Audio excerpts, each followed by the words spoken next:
All right, welcome in to an Out of the Blue special from Maize and Brew. We have with us, coming back to the show, some of our favorite guests, Michigan loyalists and faithful, the Sklar brothers, Jason and Randy Sklar, the best and most important comedy brothers since the Marx Brothers, but with an overall better mustache game. I looked it up. Thank you. Wow, I mean, that says a lot. Groucho, That's throwing Groucho some shade. I know. On Girth alone, Groucho really definitely, and definitely none of the other Marx Brothers could then have any facial hair. He was like, I've got it all. Yeah, you don't even bother bringing anything to the table. 3 brothers, 1 mustache. So combined, I did the math.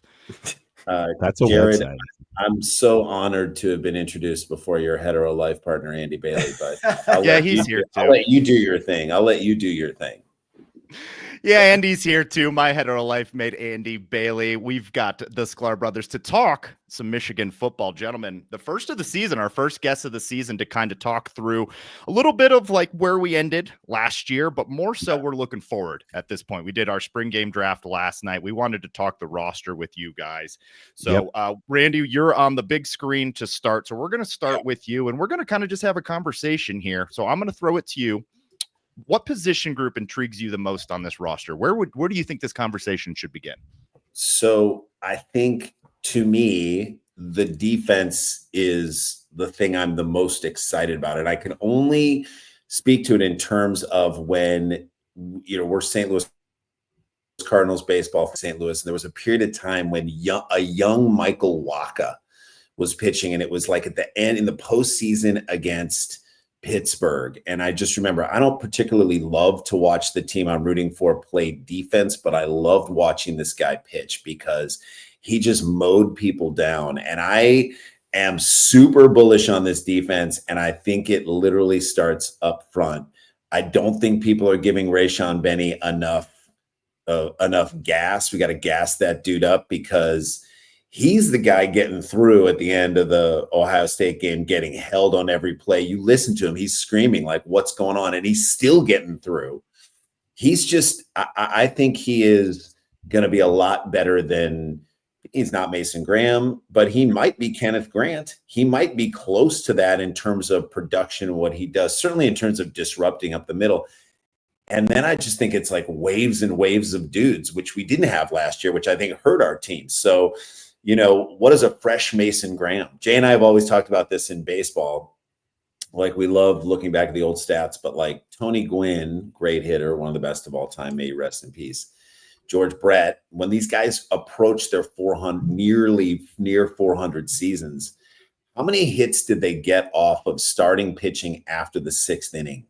So a guy they've seen a couple times, he's worn down a little bit. Like, how much was being scored and how much yardage was coming on Mason Graham and Kenneth Grant because they took so many snaps last year? Like, so, I just think that it starts up front, and I just think you've got 6 guys up front that I'm really excited about. And I don't think there's a lot of drop off because I think those guys take a step. And, of course, I'm talking about Trey Williams and Damon Payne and, Trey Pierce, I think is going to be great. Ike Iwana and Eno Etta.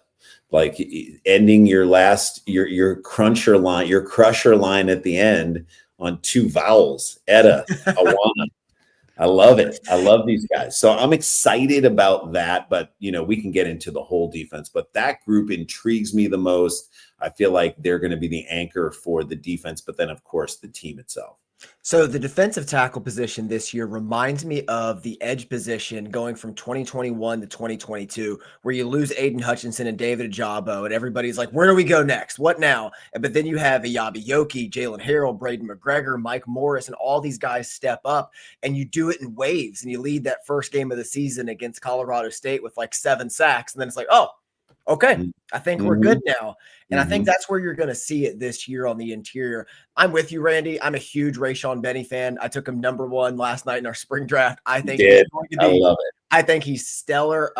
He was the one that closed the 3rd and 4th down against Ohio State. He started against Alabama in the bowl game. And what I really liked about him in the ReliaQuest Bowl, he's a very heady player. Like, when you're rushing Jalen Milroe, you can't be stupid because he will make you pay. And in that final possession, he's rushing him. He gets through, beats an All-American at guard, but he just slows down and puts his hands up. and rushes at him because he knows he can't get past him. He has to make the play that way, and he chopped his feet. And that's just a very heady veteran type of presence that you can't teach. Combining that with the physical skill, I think he's going to be all conference and maybe even something more this year. Mm-hmm. I agree. And I think, if you're talking about the interior line, definitely looks like it has depth on it. The edge, we sort of flipped the script a little bit. So the edge, you have 2 stars, really. I mean, and I'm gonna elevate TJ Guy to a star, but definitely Derek Moore. I mean, Derek Moore has an opportunity to, in my opinion, be a sort of like, Aiden Hutchinson, Ojabo mix in a sense, because he's got the speed, he's got the power, he's got the size.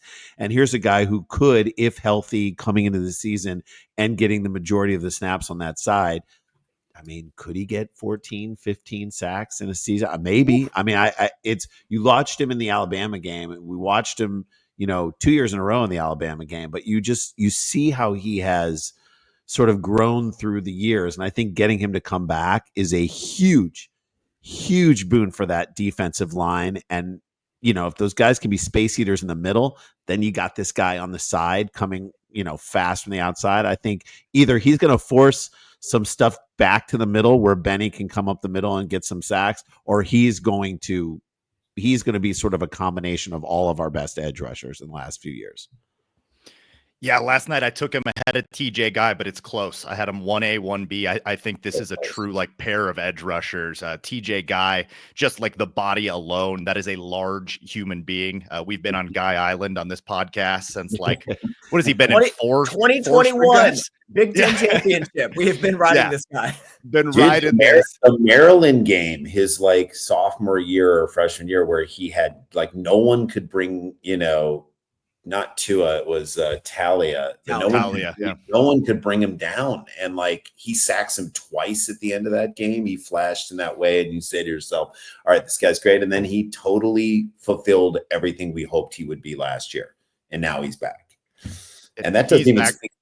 Yeah, the other 2 guys backing him up. I mean, Jared, what do you think about? I think Dom Nichols is poised to have a TJ Guy last year breakout season.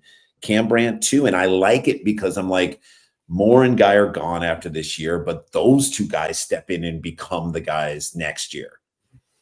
You nailed it, man. Yeah, the depth again. I'm not sure it's quite as strong as the depth coming with some of the transfer portal guys and Damon Payne and Trey Williams, but I'm really high on Cam Brandt. I'm really high on Dom Nichols and what they could be.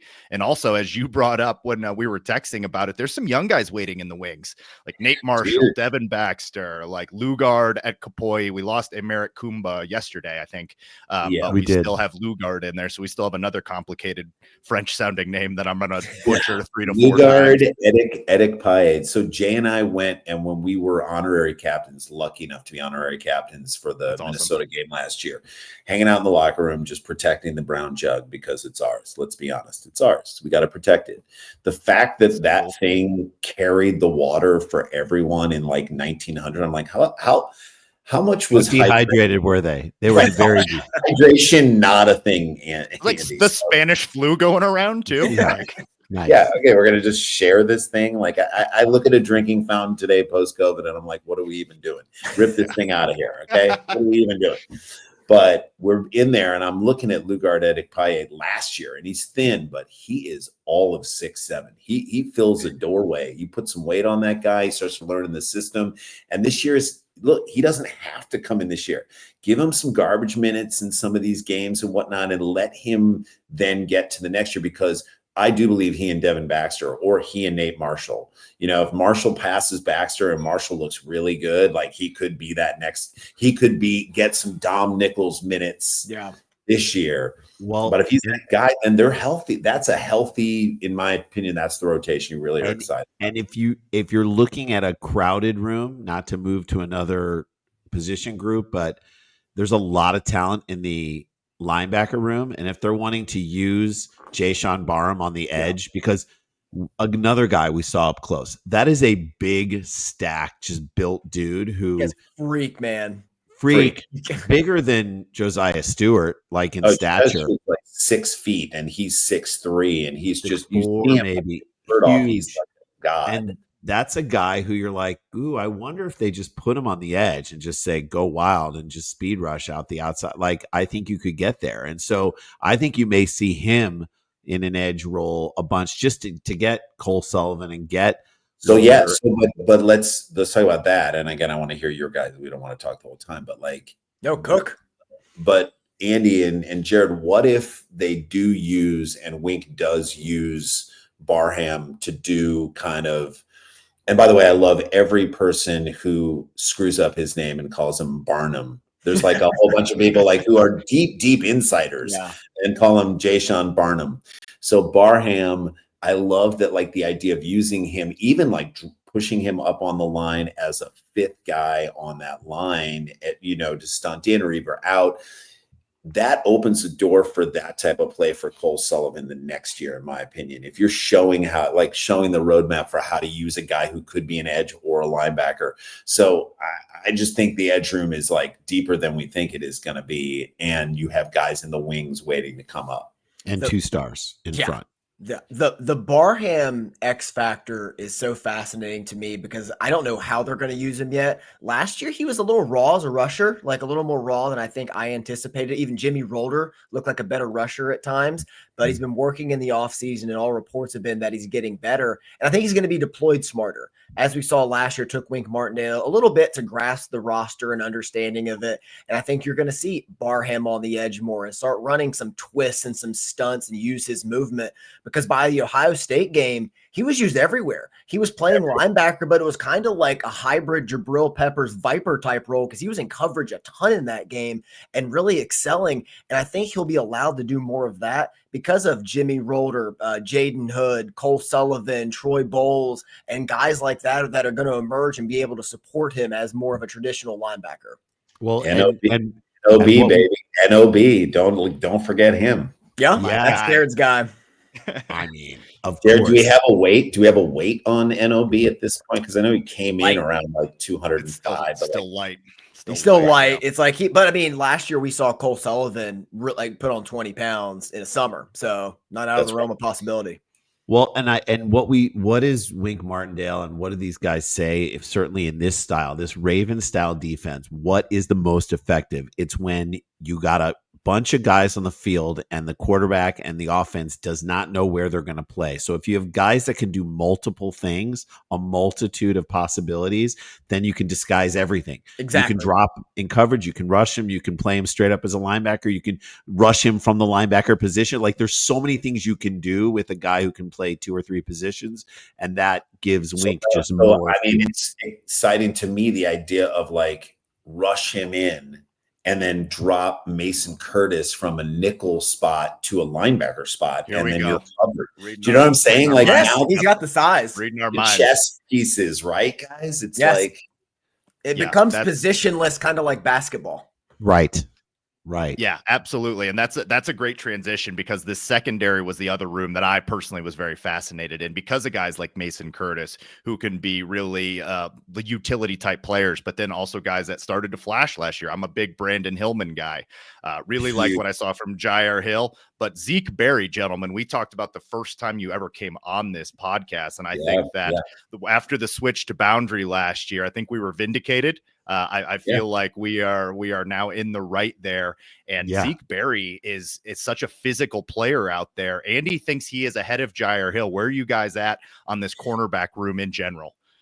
He's one of those guys, I think, Jay, and you tell me, who's like, you just play him on instincts. Don't give him too much to do. And this is where I would say to Wink, like, understand this guy as personnel. Don't like give him too much to do. I think the nickel was like too much thinking for him in this way. And he's just, I mean, Jay and I, again, on the Minnesota, when we're standing on the sideline, he ripped that fumble out of the guy. He ripped the ball out of the guy's hands. He made that play. He made that first off of Mikey Keene, that first interception at the first play of the whole season, or the second play, whatever that was. He's got great instincts. And so you throw him out on the boundary and it's sort of like, all right, don't think too much, just cover this guy. And I think that allows him. So don't put him in too much zone. Don't cause him to do too many things. And I think I just think he's really talented. And you want to, you were like, no, let's make him a safety. Let's make him a safety. Nope. His natural position, as we see it right now, he certainly has the speed. He certainly has the athleticism, is to play the boundary. And I love him at the boundary, but I actually love the guys behind him. Like, I've been looking at a lot of videos of like who's speaking up a lot in those Michigan videos that they play from spring practice. JoJo Edmond, he's talking a lot. You can see a little confidence in this guy. You keep your mouth shut if you're not playing and you're not doing much stuff. Hopefully. Right? You still look for a little. Well, you're certainly not given a chance to speak. But I mean, everyone's saying that Shamari Earls took the number 2. So he comes in and takes the number 2. What does that say? That says he knows it's like taking number 1 on as a receiver on the offensive side. You know that what taking the number 2 on defense in the defensive backfield means at Michigan. So all I've heard about him in spring practice, that's that this guy is the real deal. This guy is as advertised. This guy could make an impact early. So I think if you have a rotation of 3, when you think on the boundary right now, you think about really a top 3. It's, you got to give Hill his chance. I thought what he was able to do against that Alabama receiver Ryan was Williams. fantastic. Yeah. Because that kid was electric all year. I mean, there's one play in particular where he did make the catch, but he pushed him out of bounds. Like, that's a smart play. Yep. That's I knew I got beat, and that's okay because I'm going to use the boundary and I'm going to make it not count. And like, when you start to make those types of plays, then I think it starts to feel different. Give him another year, let him get a little bigger. I think he's poised for a breakout season, to take another step. So him, Barry, and I think Earls is going to start to like push his way in there, and you'll see him get meaningful snaps too. And then Earls and Edmond, I think that's a nice. I like the that future, right? Yeah. I like that foursome of guys. I like Caleb Anderson, the transfer from Louisiana too. He could be great too because he's tall. He's 6'2" as well, right? Yeah. He's 6'2", 200. So like these guys, and again, you got safety help. Like Brandon Hillman made a great pass breakup in that Alabama game. He came through and I believe made like a really nice pass breakup. And you're like, okay, this guy can cover too. Don't forget Rod Moore. That's the biggest thing there. You talk about Zeke Berry yet. thinking too much. Rod Moore steps onto the field. He becomes everybody's brain. He takes care of all of that for the secondary guys. He does all the thinking. I'm interested to see, though, if they kick him to nickel. Right. That's what I was going to ask you guys. The Dax Hill 2021 thing. If they kick him to nickel, and I think that could like even exaggerate his impact across the board even more. So wasn't that where Sanders still played? Wasn't that Sanders still spot? That was. I mean, he ended up doing both because when Will Johnson got hurt, he kicked out. But like, yeah, I think that's where the guy's going to have the most impact now is you put him at nickel. So I think what Rod Moore was doing before he got hurt, even specifically, you think about the interception that ended that Ohio State game in Ann Arbor. He did it in the Michigan State game too. He baits the quarterback oftentimes into thinking that he's got a pass when he easily can get the break on the ball, and he baits the receivers. That's like high level. He's always had a high IQ, and now he's been in the system for years. He sat the year out. He's hungry. He knows he needs to prove something this year in order to get the draft pick that he feels like he deserves. He knows he's got a lot to prove, and he's just going to be the leader on this defense. I mean, a fifth-year guy leading on your defense, a guy who's played every year, who's literally played every year minus the injury year, who's been on the sidelines. You can't even account for how valuable that is on a defense.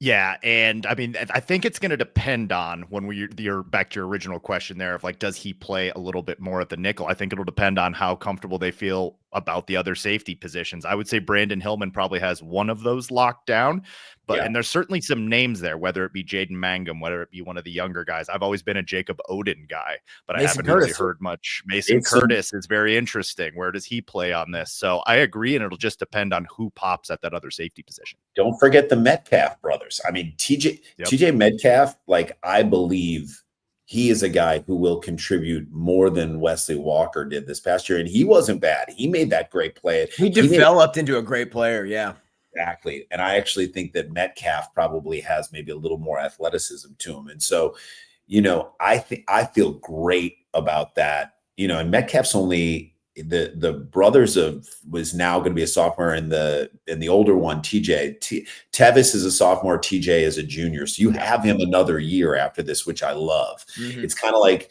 we talk about this in basketball too. Like, why was Auburn so good this year in basketball? Well, they got a bunch of transfers and then they stayed a second year. So you get these transfers, they're in the system, and then they come back another year. Like, think about if we had another year of Amir Hall. Yeah. What is that guy in year two? You know what I mean? And so I just think, like, you're starting these guys off, and Mangum, even though he didn't play last year, I feel like I agree with you, Jared. He's poised to, you got like 7 or 8 safeties, and then mix in a little. Again, I'm sad that Jaden McBurrows left. He never really fulfilled what we thought he could. He was injured a lot. But to me, that just gives an opportunity for like a Kainoa Winston to like step up and get a few snaps. I'm like, that's your nickel of the future. He's a missile. He's badass. He's like, he's smart. He comes to play and he comes to hit you. He comes with bad intentions. He's kind of like a smaller, more compact Brandon Hillman. And those two dudes playing on the same, I just want to get his feet wet a little bit too at that nickel position. So I feel like the defense starts up front, but moving back to the secondary, I'm not worried about the secondary at all. I love our secondary. I love them. And then we never really even talk about the linebackers. Yeah, it's like we got through the linebackers talking about Barham at edge and didn't even mention Ernest Hausman, who just quietly was outstanding last season, like post the Texas game. He was incredible with, 89 tackles. He had like a ton of tackles for loss, a few sacks, a big interception in the Washington game that I thought was going to turn the game around and give us the win. I think he is, just quietly one of the best players in the Big Ten that nobody talks about. I think it's just because his name is Ernest Hausman, and it's just not very exciting. Sounds like he works for E.F. Hutton. Like when Ernest Hausman speaks about investments, he doesn't just make tackles. Listen. He doesn't just make tackles. He earns them. He Ernest Hausman's them. Yes. He's great. To me, I feel like if you want to put, he's not a comp, but like, to me, I'd be extraordinarily happy if he was like 6th year Michael Barrett, or if he was, I'm trying to think, better than Josh Ross, which I believe he is, because he's a little more athletic and he just hits. So I love it. So you have this freak of an athlete, Jason Barham, and then you've got just the surest tackler, guy who knows your system so well, leader on the team. I believe, Hausman will probably be a captain this year. And then I love, the way they're talking about Cole Sullivan. I haven't heard anything, but I haven't heard anything about Jaden Hood, and I would love to see him back because he made some good plays, but I would not be surprised if he heads out of Yeah, we were talking about that last night. He's one you just kind of circle and like, oh, I just don't know if you're going to get past it. Kind of like a McBurrows. Like, you want these guys back. You've liked him in the system for a few years. But back to one of your points earlier, Randy, about like keeping the transfers for the second year. I think that also pertains to coaches. Like, getting Wink Martindale back for this next year, I think is massive for the defense, because it's always like they were dating last year. They just couldn't get on the same foot. But then Northwestern, it just hit, and then you saw what they could do. Love was in the air. I would actually argue that second half of Oregon. Yes, 100%. It hit. When you think about what they were able to do with that offense, it wasn't like Dan Lanning wanted to take his foot off the gas. I think they just sort of figured out what they were doing. I'll never forget that last garbage touchdown from Dan Lanning. It's the thumbs down. I was so mad about that. Bro, get ready to get when Underwood's and we'll get to him, but like when he gets good in year 2 and year 3, I'm like, run the score up on that bitch. Like, don't ever stop. And then just as you're running in the end zone and as you're doing what you do, look back at him and say that was for 2024. Yeah, you don't think the players are going to forget that? Like you can always tell like coaches that have respect, like Harbaugh and Paul Chryst when he was at Wisconsin had a lot of respect, never wanted to embarrass the other one. But like when Harbaugh played Chris Ash at Rutgers in 2016 and just faked an extra point and went 79 points. Kept Bruce enough to beat him 78-0. Those things come around, and I think Dan Lanning is too young in the game to realize that yet. Yeah, that was just weird. You didn't need to do that. You already beat him, and I don't know who you're convincing and whatnot, but yeah, I mean, it's So I love as we go through this, and again, we haven't even talked about Troy Bowles and who he can be. He's young. He didn't really get a lot of run. He's a coach's son, so he definitely is fundamentally sound, a former, not a former player's son. And I mean, he's got the NFL pedigree in his blood. I think he could be a good one, and we don't need him to be great this year. Like, honestly, we don't need Jimmy Rolder and Cole Sullivan. Those are your two guys. Those are the two backup guys you bring in, and I'm great with both of them. The key is, can we keep Rolder for a fifth year? He had some injuries. Like, try and get him back for that fifth year, because if you're starting linebackers the next year and I'm already thinking of 2026. NOB, Rolder, and Cole Sullivan, with Sullivan kind of bar hamming up to the line for some edge work and whatnot. To me, I'm like, okay, I like that. And then Troy Bowles, who's got some coverage skills, he's your next guy. Now you're kind of saying, okay, I see where this team is, and I see who needs to get the experience this year. Anyway, I'm just excited about it. Absolutely. And there's so much reason to be excited. And if you look at some of the best Baltimore Ravens defense, they were built upon elite defensive tackles, a strong front seven in general, one at least really good linebacker. And I think a good comp for Houseman's like a David Harris. I really think he could be that good. Oh, I like that. One of the first linebackers off the board next year with another really good season. So, and then also, they usually have a great cornerback and a safety prowling around there like Mason Curtis potentially. So you look up and down this defense, there's answers that we didn't have last year, is how we described it last night, where if somebody went down or something wasn't working, we didn't necessarily have those answers. It feels like we've got options, we've got chess pieces, things that can move around the board. We can be really multiple. And I think Wink Martindale's going to have a hell of a lot of fun playing around with this defense and what he can do. Totally. And to Andy's point earlier, like, Wink Martindale does not have to do too much crazy stuff, because now everybody understands it. Like, again, like the touchdowns that bothered me were like in the Fresno State game, like on the goal line blitzing McBurrows and no one was there to like that. And again, that cover zero. Yeah, that cover zero, and then you don't need that, and don't do that. And now he knows not to do that. He wasn't doing that in Alabama. He wasn't doing that against Ohio State. So Wink now knows the personnel. And again, I think you could lose. I think you could lose like 2 or 3 touchdowns, maybe even 2 from the Texas game. I'm not saying we beat Texas, but I think if we play sort of the defense we were playing at the end of the year against Texas, I think it's a different scenario, that game. When you look at the complementary football that we beat Ohio State with, or the lack thereof, that makes that one of the best defensive performances in Michigan history. Ever. Had to be, knowing like what you have. I mean, we almost basically had an injured Carson Beck at quarterback. Like, you don't even have any offense whatsoever. It just we had an injured Carson Daly. A quarterback, but a future car salesman. Like, he's going to do wonderful things at Toyota. Look, I mean, that it makes the Mullings run all the more special. Legendary. It makes me then look at the Jordan Marshall run against the Alabama. To me, I think is like basically the same run to the same side of the field, the same amount of yards. It was like eerily similar. And I'm saying to myself, all right, this kid is just, I love everything about him. But like, again, the defense allowed you to do that. And I think that hit that Makari Page put on will change the game. Change the game, scared the F out of him, and rang his bell and made him always looking around and worried. And Hausman, to your point as well about him being such a great player, he was always in the right place and always made the tackle. He didn't anything in that Ohio State game, and nor in the Alabama game. Dude was just on point.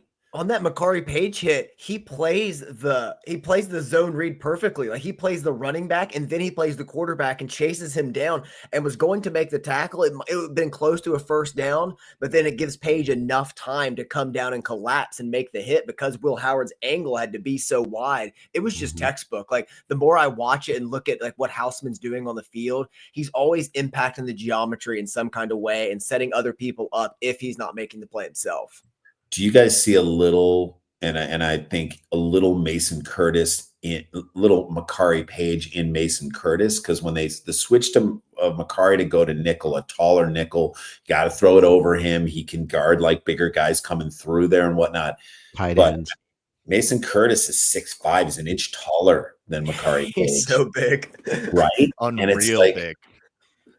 Are they thinking because they had that success with Macari at nickel, that maybe this is a spot we can get him. And if it's not this year, maybe it's the next year, because I'm a big subscriber in the Rod Moore. You be nickel, you set the defense, you talk to the people on the line, you get the edges set, you get Barham up there, you make sure Zeke Barrett, and then Zeke Barrett doesn't have to think again.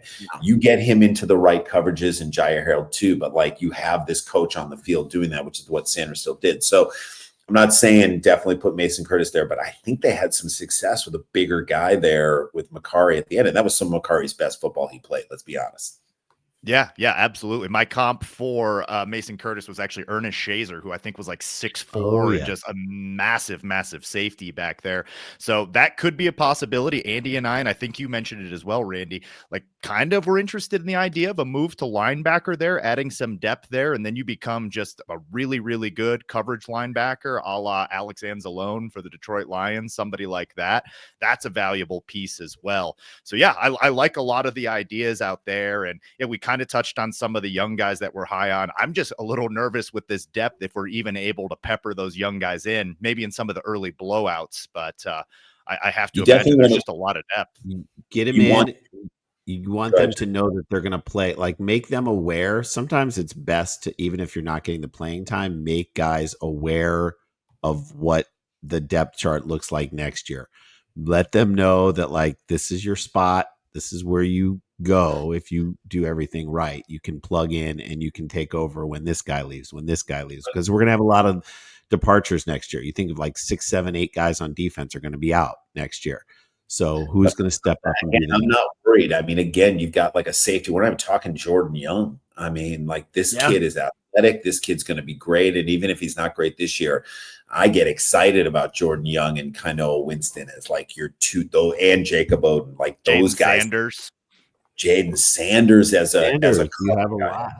That's right. You really do have a lot of those guys. So like maybe Jordan Young comes along, maybe Kano Winston comes along. You say to yourself, okay, Mason Curtis, the best place for you is to drop back into that linebacker position. Again, not this year, but maybe next year if those guys are coming hard. It kind of just depends. But again, you got him. He's the best. If you need, in terms of his versatility, that just allows the defense so much.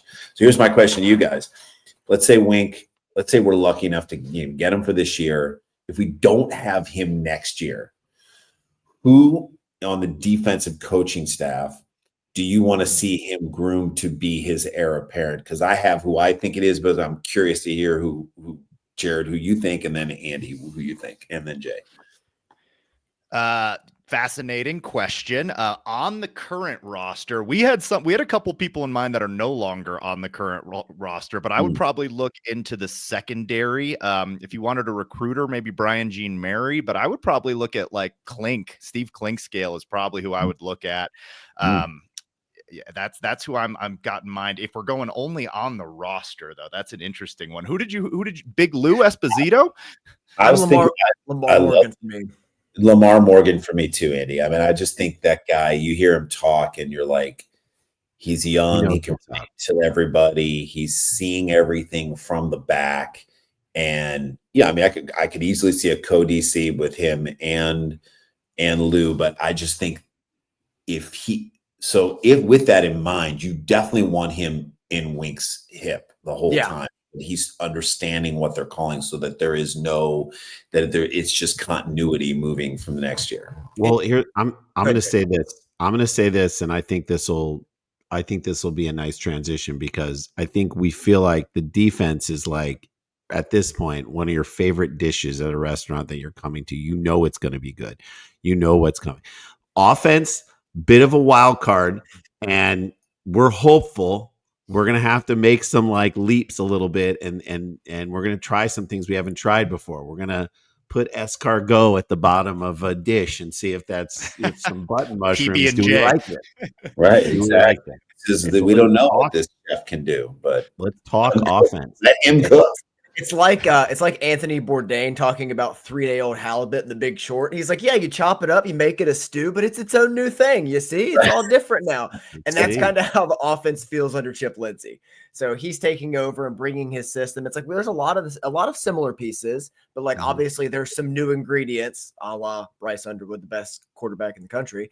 And it's going to be fascinating to see how it mixes. I think it's going to be different in the fact that it's actually going to be a competently run offense. We're not going to run reverse passes with Samaj Morgan to Alex Orji with the game on the line against Oregon. We're not going to see that anymore. We're not going to see deep shots to Amarian Walker and play action with Jack Tuttle. His first start in the first play of the game. First play of the game. We're not going to see that. And I think that's one of the most important things in this. Like, this team didn't bring in a coordinator to reinvent the wheel. Sharon Moore's talked about this. They want to marry the concepts together. This is still going to be a run first, probably even run second team. But now this quarterback brings a completely different element to the equation with his legs, with his passing, and just opens up the offense in a way that just going to be kind of nice to see. Just even if it's baseline, that's way better than where it was last year. Way, like, you want to be watching these games and being like, God, man, what the hell was Kirk Campbell thinking? Like, what was he doing? Was he even doing anything? I disagree, Rand. I think he was doing some things. I think his personnel couldn't do what he was asking, essentially. And when you have a defense that's so keyed in on the run and an offensive line that's not there yet, and you just have 11 guys in the box and a quarterback that's not willing to make them pay for that, or doesn't know how, or can't, then you're in a situation where it's a miracle we got any yards. So now imagine if it spreads out and people have to respect Bryce Underwood, even as a rusher on the outside. People have to respect Bryce Underwood, his arm and what he's capable of doing in a deep ball, something, anything, 20 yards down the field. When you stretch them out, now look what Jordan Marshall could do. I mean, he had everyone in the box when Orji was the quarterback against Alabama, and he still ripped off 25 yards, 28 yards. That's insanity when you think about it against that defense.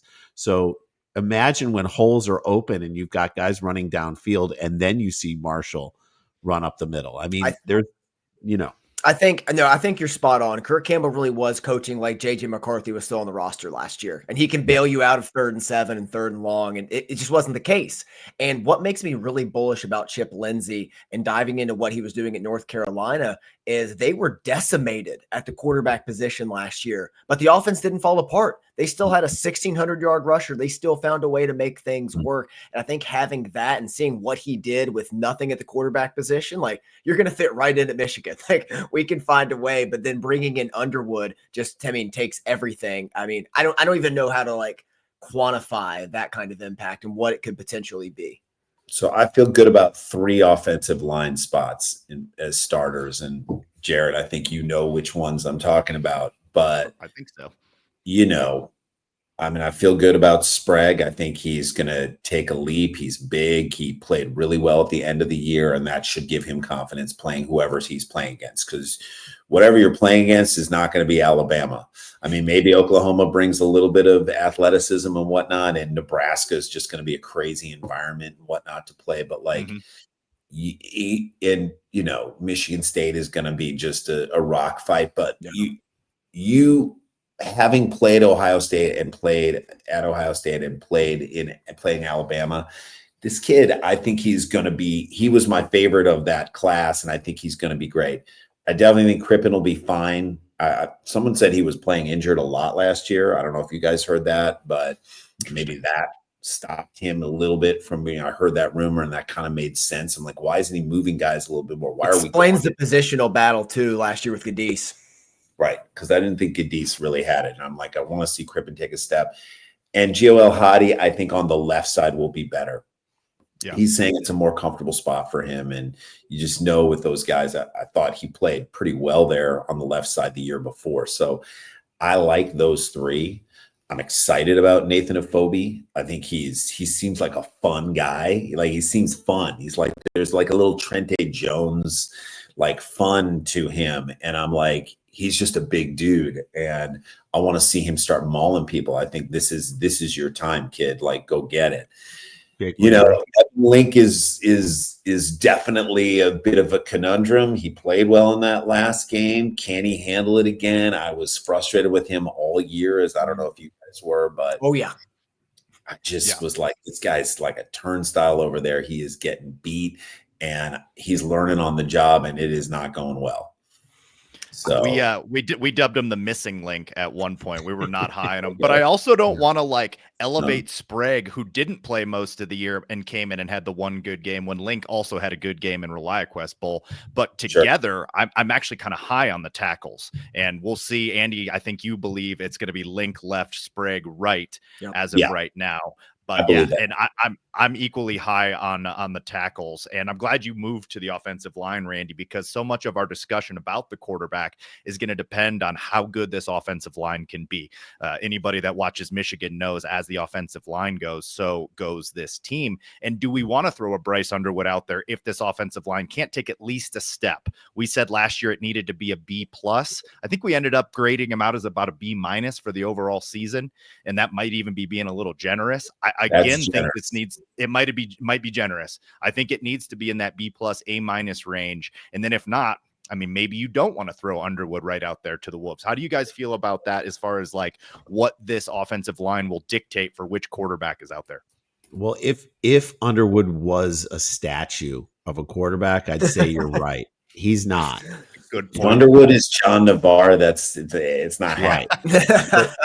So I think Underwood's mobility will help the line a little bit. I think you didn't necessarily have that with Davis Warren yesterday last year, but then you kind of had the mobility, but not the passing from Orji. So they just were all keyed in, and everyone was plowing down at the point of attack.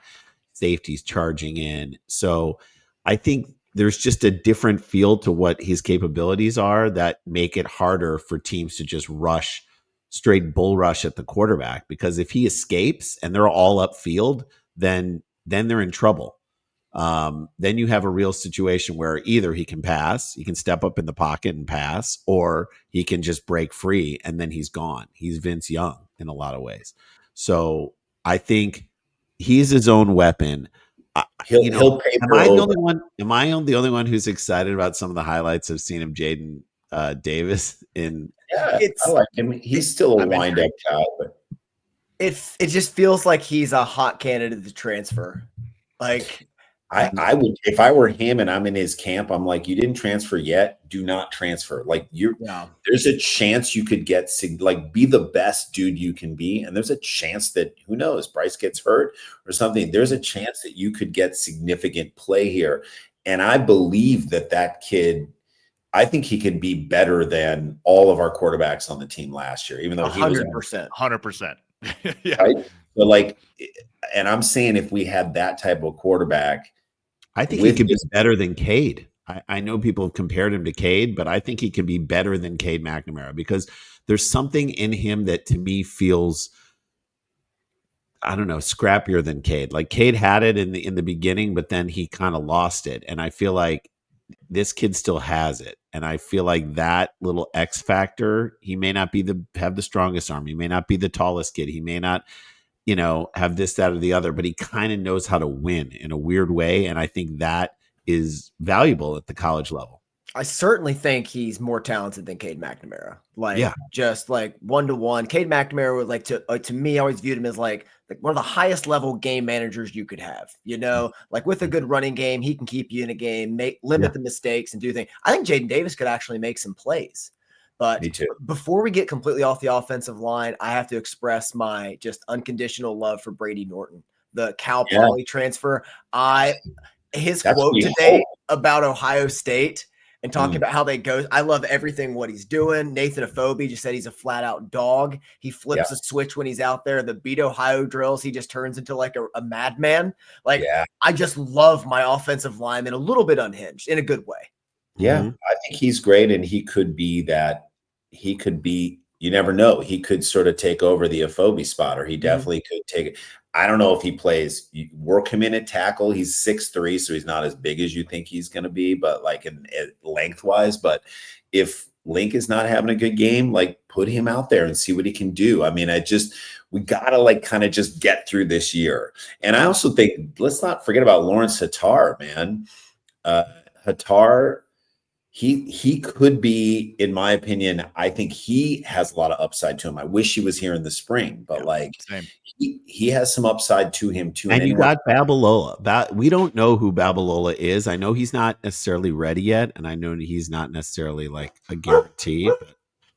Well, that's the thing for like next year. You look at it and it's like, okay, Link kicks inside to guard, probably a more natural position. You have Sprague and Babalola anchoring. You have a Phobie in the middle and Brady Norton in that offensive line to do some things. Dude, Ty Haywood. Ty Haywood. Haywood as well. So we're just now. This is what's crazy to me, and I ask you guys because you guys might know better than me. But like, what's up with Blake Frazier? That dude had a lot of skill and whatnot. Is he like perennially 275? He's unlike me. I like can't help gaining weight, and this guy can't help. He can't gain any weight. I'll give you some of my weight, Blake. It's not good weight, but like it's all Trader Joe's snacks. But god damn it, man! Chocolate covered peanut butter filled pretzels. That's all I need. Put some baked Cheetos on that frame, bro, and like get out there because he's got the pedigree. He's got the skill. Like to me, he was like messing around and tackle a little bit, but I definitely could see him kicked inside. Where's Ben Roebuck? Jake Cornera looked good and looked tough and played well. Been hearing that name. Yeah. So I like these guys in the two deep. And I think I like the way we're trending towards the next year. We kind of just got to find that combination this year. And the bar was low. I don't think they played a B- last year. I would say the line ultimately at the end got maybe up to a B-, but like, man, overall, they were overall, for most of the year, they were like at a solid C. Some games were at a C- and a D+, but I would say they were at a C most of the year. And just everybody knew what was going to happen. And again, I think they get better when you've got a quarterback. It all starts, with your ability for the defense not to know what's coming.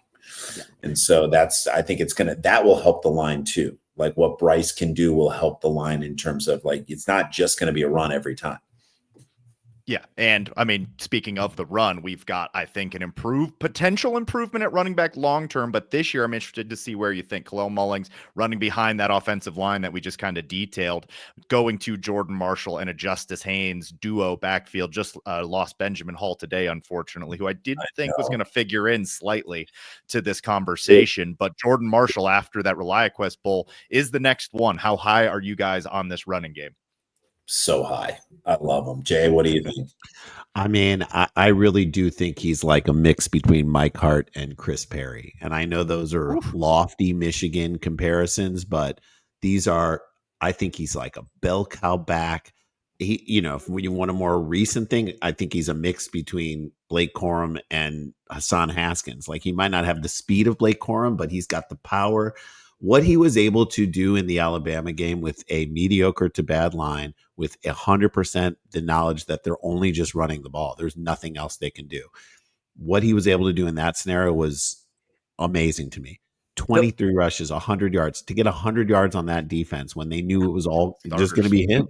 He runs hard like Zach Charbonnet running against Army. You know what I mean? Against the Service Academy. 2019, what a pull. Right? He runs that. But every time he took every hit and he dished out a lot.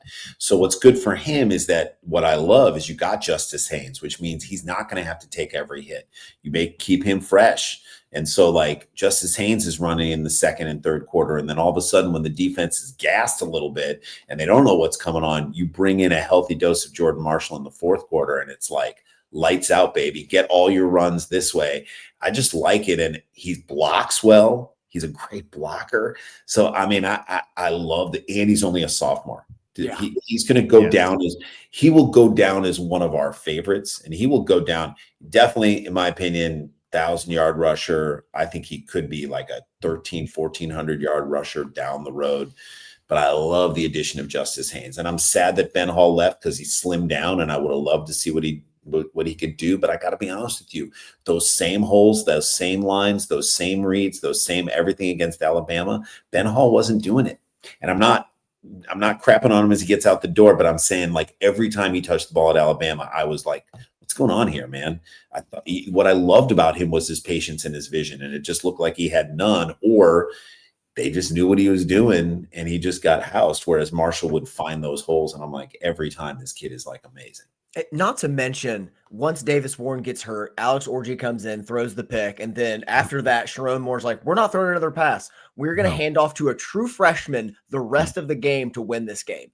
And just put it all on him. And Jason, I loved your comp of like Chris Perry with like the number and the Mike Hart. It's the feet for me where I see Mike Hart. Like he does this great thing where he runs into contact and he'll back pedal, throw somebody off of him and then go back. And keep going. He's so hard to get down on first contact. And I also love that he's the first Mr. Ohio football player to come to Michigan since Woodson. I love that. I love tying the story together. And if he hadn't hit, I mean, we still have like a lot to be seen. It was only one game. I would have been broke because I don't think I've ever had more invested in a Michigan recruit than Jordan Marshall. I love him. I think Jared, I'll let you talk, but I mean, I just think I'm so bullish on this kid. I love him. Y'all said everything that needs to be said. I think you nailed it. I think he's a fan favorite in the making, and having the ReliaQuest be what kicked that off, it's just like the absolute perfect start to his story. And I think the next chapter is going to be incredible. I'm also high on the running game. I think it'll take a step up. Passing game. We already talked. I think we didn't say it out loud, but I think we're all alluding that Bryce Underwood is the player this year. He will be the quarterback for Michigan. Yep. Okay. So we're in agreement there. I think so. I mean, you might as well. I mean, not to look at the Tennessee quarterback situation, but like you want to keep this kid happy. You want to make sure he is, and you just don't want to put yourself or him in peril. Yeah. But if they feel so, really, it's a confidence in how they feel like he's picking up the offense, and the fact that he's here in spring. If he's in the summer, it's a different story. If he's coming in the summer and the fall, but he was there for the bowl practices. All of them. He was there for now an entire spring. It's almost like he's been here almost a year. He's got Oscar Goodman vibes, you know what I mean? Hanging around the program under the radar. And you know what I mean? Like he's got Oscar Goodman vibes, but he's Danny Wolf. You know what I'm saying? He's like, he's the star, but he also has this sort of like, he's been doing his research and he's been learning the playbook. And let's not forget, as a freshman in high school, this was a kid who led his team, 14 years old, to the state championship. So he's been in that position before where they say you can't do that. You're a child among 18-year-old men. You can't do it. Well, he did it. So let's give him that benefit of the doubt and see what happens, I think. You have to. And Chip Lindsey. You're like, okay, if he's just doing this with Kirk Campbell, I'm like, all right, that's a different story. I don't know if it's going to really work. Less trust. Less trust. I have more trust of Chip Lindsey. I had more trust of like new Kai coming in with a new install, and then like this is the perfect time to bring him in because everyone's learning it for the first time. I completely agree. So we lose Loveland, but we get a couple receivers in the transfer portal, another year with some of the guys that were on the roster. I don't know that you can lose a first-round talent like Loveland and say the pass catchers improve, but there's an argument to be had there that overall the talent has improved here. I'm high on Donovan McCulley personally, and I've heard some good things there. Frederick Moore flashed at times last season. Samaj Morgan hasn't transferred yet. So where are we at on the pass catchers overall, gentlemen? First of all, I think Loveland was out a lot. He was not in the Ohio State game, really. He was not in the ReliaQuest. Like, this is what I'm excited about. I'm like, Marlon Klein made some of those catches that you needed him to make. Marlon Klein is not Colston Loveland, let's be honest. But Marlon Klein made some catches you needed to play. Hogan Hansen made some catches. There it is. Like, I love this dude. Brady Prescorn might be a guy. I remember Deacon Tonielli in the spring game. And so, I feel like those guys, you have a deep tight end room. Sucks that we didn't get Olesh, but you know what? I think you've got this. I think you might see Max Bredesen make a few catches, out of the back. Jalen Hoffman apparently is like receiving a lot of buzz about him receiving from his spot. So, Randy, who was the tight end who was whooping us up at the Rose Bowl? Oh, Zach Marshall, bro. Zach Marshall. He's fun, dude. And he's part of the team. So like, to me, I think he can catch the ball too. Like, I think he can run routes and I think he can catch the ball as well. Like, I believe in him and I trust him. I've seen some catches from this kid Browder that look like exciting.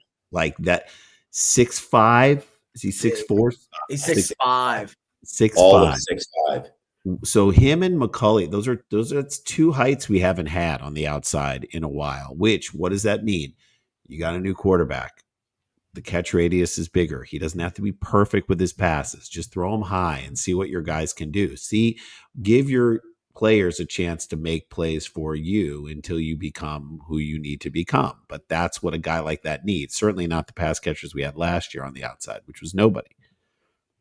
No. And I'm also high on Andrew Marsh, another one of those freshmen. Yeah. Maybe not this year, but eventually. So there is some names. Kendrick Bell's a name we didn't mention, obviously with the lineage there with Ronnie Bell. Yeah, I'll say the receivers take a tick up. Hogan Hansen is a very important player here, I think, with the best probable ceiling as a pass catcher from the tight end room. I like Marlon Klein as a blocker. Andy and I discussed this last night, but I'd like to see him take another leap as a pass catcher because, again, we know how much they like to use the tight ends there. Mm-hmm. So he made some key third down and fourth down catches. So, like, I trust him if you get him off the line running a 5-yard curl to like make the catch in traffic. He made a few of those in the Ohio State game and beyond. I'm like, I trust him, but I agree with you. He could take a step, but if Hansen takes those, routes away from him, so be it. I mean, Hansen was a freshman last year and he made those plays. So he will only get better. And not to mention the way Chip Lindsey likes to use the running backs in the passing game was something that was like such a foreign concept last year for Kirk Campbell. And people forget Amarian Hansen had almost 400 yards receiving last year. So I think that's going to be a big factor with Haynes and Marshall both. I agree. And I think you're just, Samaj Morgan, I want to see make plays because I think he is a dynamic guy who is hard to get down. And I just think it was kind of like what was happening last year is, I'm going to make it a basketball analogy, is that he was like Namari Burnett the year before. It's like he had a role that was not the one that you need. Right. So now get him back into a slot role and let him Namari Burnett his way to picking his shots and getting the good shots and giving him that opportunity, which is what he had the year before, which is why he was so dynamic. So it's like, get him back to that and see if he can be there. And I got news for you. If Andrew Marsh takes over and becomes a 6-foot slot and just a guy with weird extension and he just can blow back past people when they don't think that he's going to, I'm okay with that too. And if he wrestles that spot away, I'm cool with that as well, because he's apparently he's the future. He thought he was a 5-star. He's the future. Yeah, absolutely. So overall, let's talk a little bit big picture. I know you guys got to get out of here. So 8-5 last season, an interesting 8-5 as you defeat both of your rivals there. I think we certainly want to keep that going. But what should the expectations be? How good can this team be? Is there a floor that you want to see hit? Is there a ceiling that you'd like to see hit? Before we do that, I do think Skylar Bell graduates from Connecticut, hops back in the portal, and I think we nab him. That's a prediction I have. Ooh, I like that. I love that. I love that. That'd be deep great. ball. You told me that. I'm like, are you scouting UConn receivers? I'm at his graduation. I'm like, wait, what's he doing with the thing? Is he done? Is he throwing it up in the air? What's he doing there? Watch the tackle. We got to remember Amir Hall and Josh Wallace were both added in the second portal window the last couple of years. So we could have a big contributor still coming. Late I'd have pickup. a center coming. Yeah. Amen. Wouldn't hate being a center coming. Yeah. Amen. All right. So anyway, Jay, what were you saying? All right. So I think, I think a lot of people are saying we're going to lose at Oklahoma. I'm not sure about that. I don't know why that is across the board. People are considering that an automatic loss. I think they're good. They have a great quarterback, and yes, it's on the road, and that's always a tough scenario, and they're going to be hyped for us. Maybe I feel like our defense is strong. We just held Milroe and Alabama. I don't know why there's so much disrespect for what Michigan's defense can do. People are just automatically chalking that up as a loss. I don't necessarily think so. But I think we can win there. I think Nebraska's going to be tough. I think on the flip side, Nebraska will just be tough. I think that might be a loss. But then I'm like, I don't know if I see another loss. And I think that's maybe pie in the sky. And maybe that's, overlooking what the growing pains are going to be and best case scenarioing it. But I think if they get Ohio State at home and by then the things are clicking that need to be clicking, I think there's now a stigma, and I think we can take that game at home. Who knows who their quarterback's going to be? They've lost a lot between last year and this year. They're still talented, amazing, but even if they have a good freshman quarterback or a good quarterback coming up, they've had generational guys, and that's what it takes to win. And it's like, I'm not sure they have all that again. So my prediction is, I think on a downside, they lose 3. In a down year, the floor I think is 9-3. I think that's a loss to Oklahoma, maybe a loss to Nebraska, and maybe a loss to Ohio State. So that's 3. That's a down year. I think mid is probably 10-2, and I think the best they can hope for is 11-1. And 10-2 and 11-1 put you in the playoffs. Yeah, that's pretty much what I think too. I mean, I do think the Michigan State game is at Michigan State, always, like I said, a rock fight. You got to, and again, if you have a freshman quarterback going into East Lansing, that's never a good spot to be. But he's from Michigan. He knows all these kids. He's faced off against them in all the stuff, sound mind, sound body. He's faced off against them in all the, state championships and stuff. Like, he knows Michigan and he understands what this rivalry is. It's not like this kid's coming from Louisiana. So he will give it the correct amount of importance that it needs if that's your guy going in there. So I think Oklahoma's a winnable game because it's early for Oklahoma too. Like, how good is John Mateer? We're going to see.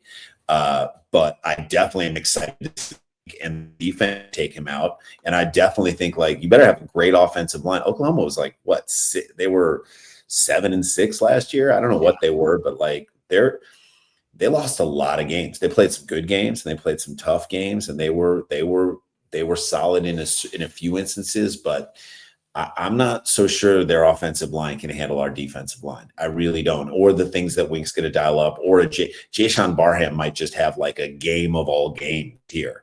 And if he does and just wreak havoc on the field and wreak havoc on John Mateer, he might.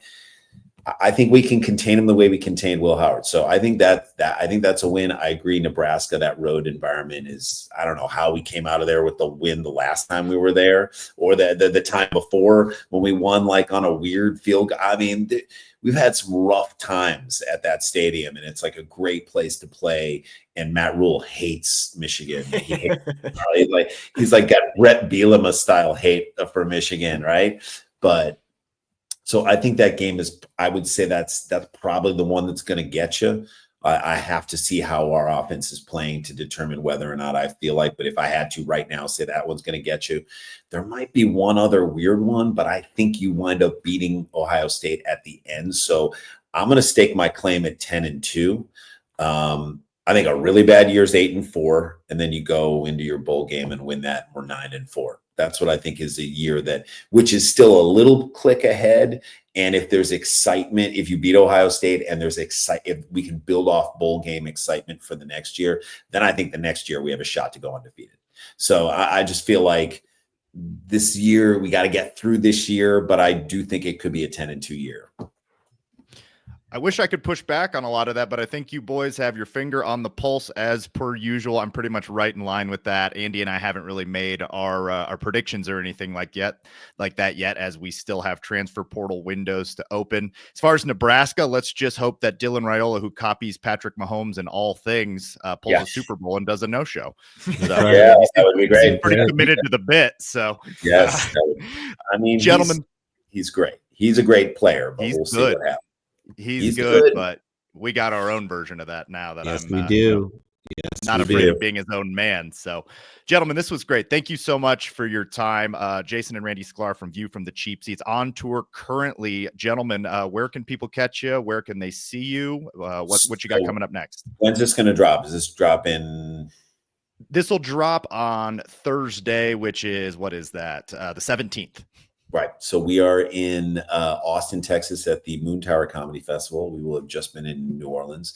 We do a show every month in LA. If you're in Los Angeles, at the Comedy Store called Tag It, which is one of the most fun shows ever. It's collaborative. Our friends do their sets on stage, and while they're doing their set, Jay and I are in the back writing pitches and jokes that we pitch them on stage in front of the audience after their set. It's so much fun. But Howie Mandel and Earthquake, the comic, and Andy Letterman, great people on the show on April April 23rd. And then we got another one on May 21st with Jay Moore and various other people. So supersklars.com for all that. And we're planning a little Northwest run of shows in the sort of the last half of June. And we're just putting that together, which include the Everett Theater in Seattle, and potentially the Polaris Room in Portland and a couple others. But come see us live. We love it. We love the live shows. Super fun. We just did shows in Denver and Minneapolis and Detroit. And we'll be back in Ann Arbor in the fall. We should be there for Wisconsin weekend. Yeah. So we'll be doing shows there then. So